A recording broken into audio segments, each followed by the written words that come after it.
राहुल गांधी ने किया बड़ा दावा, क्या मोदी की कुर्सी हिलने वाली है? जल्दी मोदी प्रधानमंत्री की कुर्सी से हटने वाले हैं। राहुल के बयान ने मचाई खलबली। राहुल गांधी ने बताया कि इंडिया गठबंधन के संपर्क में है एनडीए के लोग। एक दशक में ही केंद्र में एक पार्टी की बहुमत वाली सरकार का दौर खत्म हो गया। नरेंद्र मोदी लगातार तीसरी बार प्रधानमंत्री तो बन गए, लेकिन उनकी पार्टी बीजेपी अकेले बहुमत के जादुई आंकड़े से दूर रह गई। 240 सीटों पर सिमटी बीजेपी को केंद्र के सत्ता में लौटने के लिए सहयोगी दलों की मदद लेनी पड़ी, जिसके पास 53 सीटें हैं। इस स्थिति से फूली नहीं समा रही कांग्रेस पार्टी के पूर्व अध्यक्ष राहुल गांधी ने बड़ा दावा कर दिया। उनका कहना है कि एनडीए के कई साथी दल उनके यानी कांग्रेस पार्टी के संपर्क में हैं। राजनीति की भाषा में संपर्क का मतलब तो समझते ही हैं आप। अगर राहुल गांधी सही हैं, तो ये मानने में कोई गुरेज नहीं होना चाहिए कि मोदी सरकार खतरे में है। एक इंटरव्यू में राहुल गांधी ने कहा, मोदी सरकार में संख्या ऐसी है कि बहुत नाजुक स्थिति में है और छोटी सी गड़बड़ी सरकार गिरा सकती है। इसके लिए सिर्फ एक सहयोगी को दूसरी तरफ मुड़ना होगा। हालांकि राहुल गांधी ने अपने दावों के बारे में और विस्तार से बताने से इनकार कर दिया। कांग्रेस नेता ने कहा कि लोकसभा चुनाव के नतीजों से पता चलता है कि भारतीय राजनीति में एक बड़ा बदलाव आया है। उन्होंने दावा किया कि मोदी के विचार और छवि को बड़ा झटका लगा है। उन्होंने तर्क दिया कि मोदी के नेतृत्व वाली तीसरी एनडीए सरकार संघर्ष करेगी, क्योंकि 2014 और 2019 में जो बातें नरेंद्र मोदी के पक्ष में थी, वो इस बार नदारद हैं। परिणामों के बारे में राहुल गांधी ने कहा, यह सोच कि आप नफरत और गुस्से की राजनीति से लाभ उठा सकते हैं। भारत के लोगों ने इस चुनाव में इसे अस्वीकार कर दिया। जिस पार्टी ने पिछले 10 साल अयोध्या के बारे में बात करने में बिताए, उसका अयोध्या में सफाया हो गया। मूल रूप से यह हुआ कि धार्मिक नफरत पैदा करने का भाजपा का मूल ढांचा ध्वस्त हो गया। और अगर देश को नया विजन देना है तो भाइयों और बहनों, उत्तर प्रदेश से ही देना होगा। और उत्तर प्रदेश ने मैसेज दिया है कि इंडिया गठबंधन, समाजवादी पार्टी और कांग्रेस पार्टी को हम चाहते हैं, देश में चाहते हैं और उत्तर प्रदेश में भी हम चाहते हैं।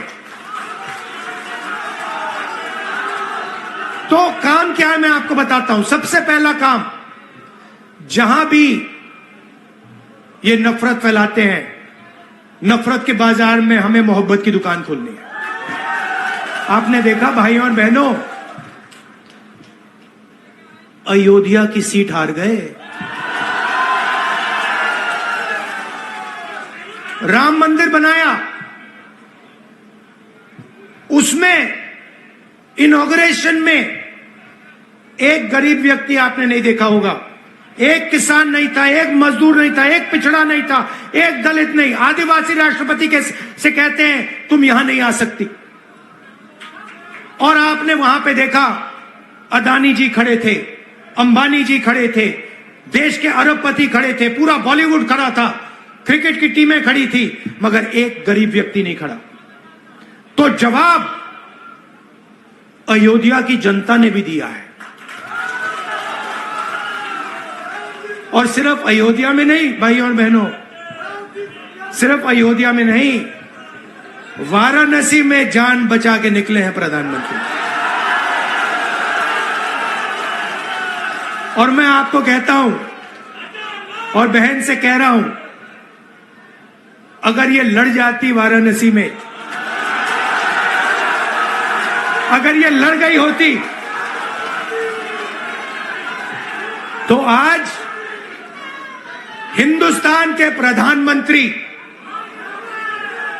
2-3 लाख वोटों से वाराणसी का चुनाव हार जाते। आपको बता दें कि राहुल गांधी के हमारे संपर्क में है वाले दावे की पड़ताल करें तो एनडीए को कम से कम 21 सांसदों की झटका मिलेगा, तभी मोदी सरकार गिर सकती है। बहुमत के लिए 272 का आंकड़ा चाहिए। इसमें अकेले बीजेपी के पास 240 सीटें हैं, इसलिए बीजेपी की सरकार बचाने के लिए सहयोगी दलों से सिर्फ 32 सांसदों के समर्थन की जरूरत है। अभी सहयोगी दलों के पास 53 सांसद हैं। इनमें आंध्र प्रदेश के मुख्यमंत्री चंद्रबाबू नायडू की पार्टी टीडीपी के 14 और बिहार के मुख्यमंत्री नीतीश कुमार की पार्टी जेडीयू के 12 सांसद हैं। अगर ये दोनों एक साथ एनडीए से निकल जाएं, तो कुल 26 सांसद घट जाएंगे, यानी सरकार गिराने के लिए जरूरी 21 के आंकड़े से 5 ज्यादा। लेकिन क्या नायडू और नीतीश मोदी को झटका दे सकते हैं? राजनीति में कुछ भी हो सकता है, तो ऐसे में देखना होगा राहुल का ये दावा कितना सच निकलता है। आपको क्या कुछ लगता है? आप भी इस खबर पर अपनी राय दीजिए, साथ ही जुड़े रहें खबर पुस्तक के साथ।